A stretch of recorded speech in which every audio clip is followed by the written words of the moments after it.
welcome to Ask Mother Nature. You be Mother Nature tonight? Okay, excuse me, Mother Nature? Yeah, honey? Why is the sky blue? Because of the responsibility, and we don't want to wreck the trees. So the sky's blue, and we don't want to wreck the sky, and so the sky's blue to put the clouds on. Oh. Like this shape. Mm-hmm.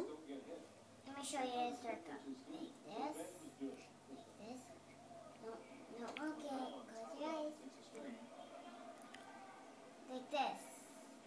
Oh, that's beautiful. Like that. You didn't share your fingers? Well, I have another question for you.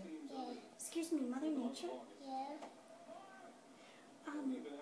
Why is the grass green? Oh, because of the responsibility, so the frogs can go in the water like this. Watch. Ribbit! Ribbit! Ribbit! Ribbit! That's so Mother Nature, that's why the grass is green? Uh-huh. Oh, that's wonderful. Mother Nature? Yeah. Can I ask you another question? Sure. Why are the oceans full of water?